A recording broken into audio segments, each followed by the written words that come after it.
السلام علیکم پیارے بچوں، میں ہوں آپ کی اردو کی ٹیچر کمل یوسف۔ AA انٹرنیشنل پبلشر میں آپ کو خوش آمدید کہتی ہوں۔ تو آج ہم اردو کی جماعت چہارم کی کتاب پڑھ رہے ہیں۔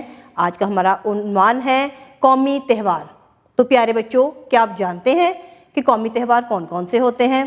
ہمارے ملک پاکستان میں بہت سے قومی تہوار ہر سال جو ہے وہ بڑے جوش و خروش کے ساتھ منائے جاتے ہیں، جیسے کہ یوم پاکستان، یوم دفاع، یوم آزادی، یوم اقبال اور یوم قائد وغیرہ۔ یقیناً آپ سب بہت جوش سے مناتے ہوں گے یہ تہوار۔ تو پیارے بچوں، امید ہے کہ آپ کے پاس کتاب موجود ہے۔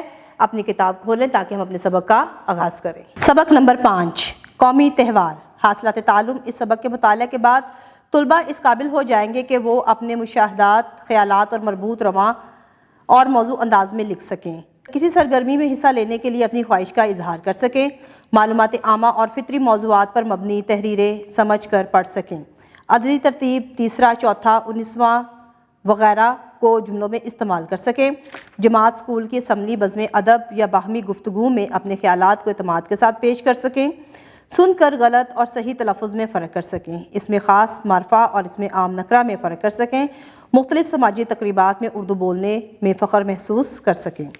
خاص الفاظ: ملی، عقیدت، چراغاں، انعقاد، پرچم۔ ہر ملک اپنے مذہبی، تاریخی واقعات یا عظیم شخصیات کی یاد میں کچھ تہوار مناتا ہے۔ یہ تہوار اس لیے بھی اہم ہوتے ہیں کہ قومیں اپنی تاریخ اور ماضی سے جڑی رہیں۔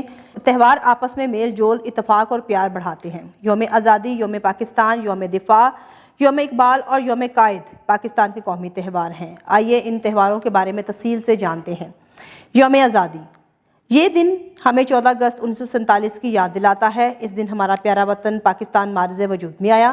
ملک بھر میں اس دن سرکاری چھٹی ہوتی ہے۔ مساجد میں ملک کی سلامتی کے لیے خصوصی دعا کروائی جاتی ہے۔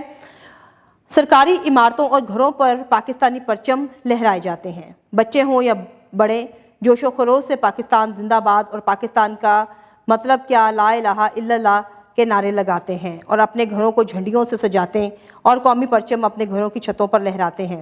ٹیلی ویژن اور ریڈیو پر خصوصی ملی نغمے پیش کیے جاتے ہیں۔ یوم پاکستان 23 مارچ 1940 کو منٹو پارک لاہور میں، جسے اب گریٹر اقبال پارک کہا جاتا ہے، جلسہ منعقد ہوا۔ اس جلسے میں قرارداد پاکستان منظور کی گئی۔ اس جلسے کی صدارت شیر بنگال مولوی فضل الحق نے کی۔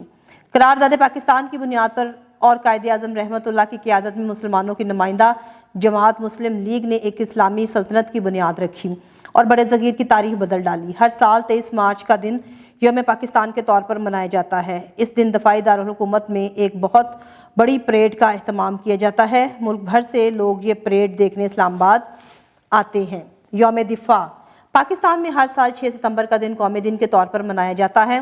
یہ دن پاکستان اور بھارت کے درمیان ہونے والی 1965 کی جنگ میں پاک فوج کی بہترین دفاعی کارکردگی اور قربانیوں کی یاد میں منایا جاتا ہے۔ اسکولوں اور کالجوں کے علاوہ سرکاری دفاتر میں بھی 1965 کی جنگ کے شہداء اور غازیوں کو خراج عقیدت پیش کرنے کے لیے مختلف تقریبات کا اہتمام کیا جاتا ہے۔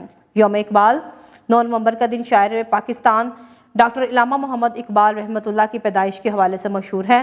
آپ رحمۃ اللہ علیہ 1877 کو سیالکوٹ میں پیدا ہوئے۔ آپ رحمۃ اللہ علیہ نے مسلمانوں میں اپنی شاعری کے ذریعے سے آزادی کا جذبہ بیدار کیا۔ ڈاکٹر علامہ محمد اقبال رحمۃ اللہ علیہ نے نہایت سادہ اور صاف الفاظ استعمال کرتے ہوئے بہت سے اخلاقی اسباق کو نظموں کی صورت میں بیان کیا ہے۔ اس دن مزار اقبال پر فاتح خوانی کے ساتھ گارڈز کی تبدیلی کی پروقار تقریب بھی منعقد کی جاتی ہے۔ اس کے علاوہ اسکولوں اور کالجوں میں علامہ محمد اقبال رحمۃ اللہ علیہ کو خراج عقیدت پیش کرنے کے لیے ان کی لازوال شاعری کے حوالے سے مشاعروں اور تقریری مقابلوں کا انعقاد بھی کیا جاتا ہے۔ یوم قائد، پاکستان کے بانی قائد اعظم محمد علی جناح رحمۃ اللہ کے یوم ولادت کو کیسے نظر انداز کیا جا سکتا ہے؟ آپ رحمۃ اللہ علیہ کا رہنمائی نے برصغیر کے مسلمانوں کی تاریخ ہی بدل ڈالی۔ آپ رحمۃ اللہ کی انتھک کوششوں سے مسلمان ایک آزاد ملک حاصل کرنے میں کامیاب ہوئے۔ 25 دسمبر کا دن یوم قائد کے نام سے مشہور ہے۔